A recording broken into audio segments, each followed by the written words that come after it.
Pielhazinnen en Pielhazen vooruit! We gaan weer beginnen, de 11 van de 11e. We hebben het interbellum overleefd.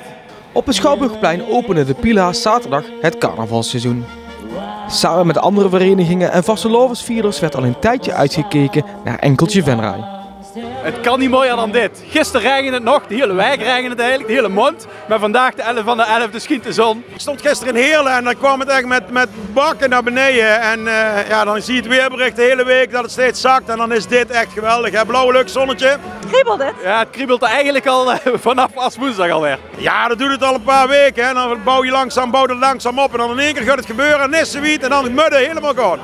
Eigenlijk zeg ik dat normaal altijd alleen maar achteraf. Maar ik durf het alvast te zeggen. Je krijgt wat je verdient en dit verdienen alle Rooise vastelovensvierders. Zo'n mooi feest, op zo'n mooie dag. Ja, fantastisch. Enkeltje Venray heeft inmiddels een aardige metamorfose ondergaan. De organisatie bestaat uit 8 partijen die zo'n 4000 bezoekers mochten begroeten.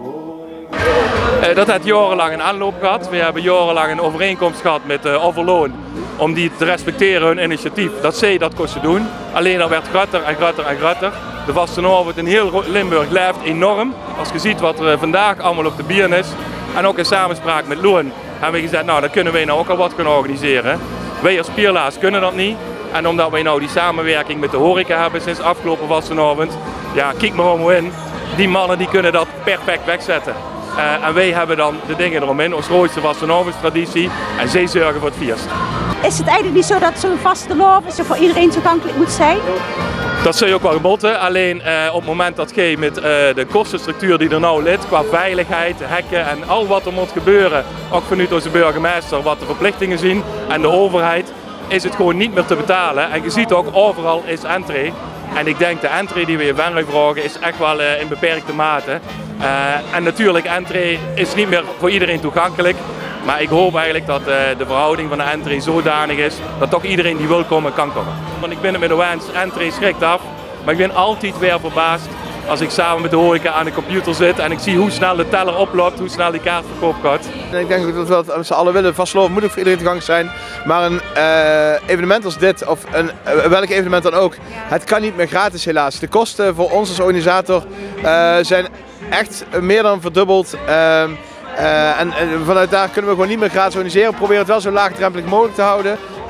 En daarmee proberen het voor zoveel mogelijk mensen beschikbaar te houden. Maar wat we bijvoorbeeld wel net hebben gedaan is tijdens de opening, tijdens de echte plechtigheid, tijdens de opening van de vastelovend, hebben we een deel van het terrein gratis toegankelijk gemaakt. Zodat er wel voor iedereen de opening er was. Dus de plechtigheden met de Pielhaas die waren voor iedereen toegankelijk.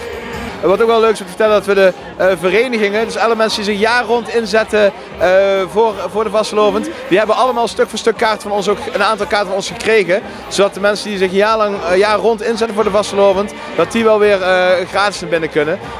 Er wordt door iedereen uitgekeken naar de rest van het seizoen en zelfs verder. De vastelovend in Rooij is altijd spectaculair, is altijd mooi, is gezellig, is gruts, is mooi, is ontroerend.